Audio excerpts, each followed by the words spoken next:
और वहीं ईरान के हमलों को लेकर अमेरिका ने दावा किया है कि हॉर्मुज में ईरान के 7 छोटे जहाज तबाह कर दिए गए। हमारे किसी जहाज को कोई नुकसान नहीं पहुंचा है। तो ये देखिए, अमेरिका की तरफ से दावा किया जा रहा है कि ईरान की जो 7 छोटी बोट्स थी, जो जहाज थे, उन्हें तबाह कर दिया गया है अमेरिका की तरफ से, और अमेरिका के किसी जहाज को ईरान ने नुकसान नहीं पहुंचाया है।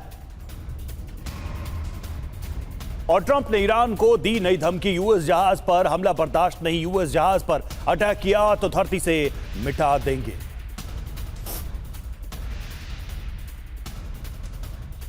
और धमकी सिर्फ अमेरिका से ही नहीं आ रही, ईरान से भी आ रही। ईरान ने अमेरिका को सीधी धमकी दी है कि हॉर्मुज से कोई भी जहाज नहीं गुजरेगा। हॉर्मुज से गुजरने के लिए ईरानी फोर्स की इजाजत जरूरी है। तो ईरान लगातार बताने की कोशिश कर रहा है कि हॉर्मुज स्ट्रेट पर अभी भी उसका फुल कंट्रोल है, पूरा नियंत्रण है, और कोई भी जहाज अगर ईरानी फोर्सेस की अनुमति के बिना यहां से गुजरता है तो उसे मार दिया जाएगा, उस पर हमला कर दिया जाएगा।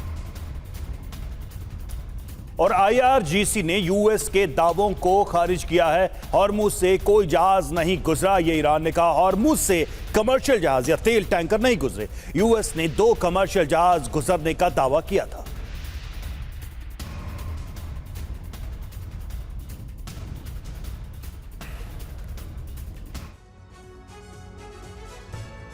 तो ईरान के हमले पर अमेरिकी प्रतिशोध की है यह कहानी। क्या है अमेरिका का दावा, आपको बताते हैं। हॉर्मुज में ईरान के 7 छोटे जहाजों को अमेरिकन फोर्सेस ने तबाह कर दिया है, यह अमेरिका दावा कर रहा है। हॉर्मुज से गुजरने वाले किसी भी जहाज को नुकसान नहीं पहुंचा है। यहां पर एक तरह की क्लैरिटी दी गई है, सफाई दी गई है इस बात को लेकर कि हमारे किसी जहाज पर ईरान ने हमला नहीं किया है, सिर्फ दक्षिण कोरियाई जहाज को नुकसान हुआ है ईरान के हमले में, यह बताया गया।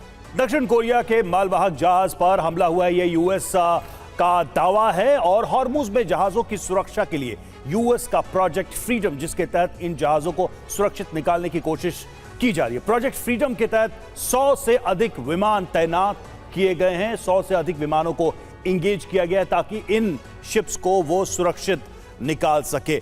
अब सवाल यह है समीर की अमेरिका एक तरफ हॉर्मुज पर कंट्रोल बढ़ा रहा है, वहीं दूसरी तरफ ईरान के ताजा हमले इस तनाव को और ज्यादा बढ़ाते दिखा। बिल्कुल सही बात है। हॉर्मुज स्ट्रेट में ईरान कोई समझौता करता हुआ नजर आ नहीं रहा है, उसका रुख काफी आक्रामक है, और जो कुछ हुआ है वो अपने आप में बड़ा विनाशकारी साबित हो सकता है ईरान के लिए, क्योंकि यूएई और ओमान पर हमला कर दिया गया है, वो भी तब जबकि अभी सीज फायर लागू है।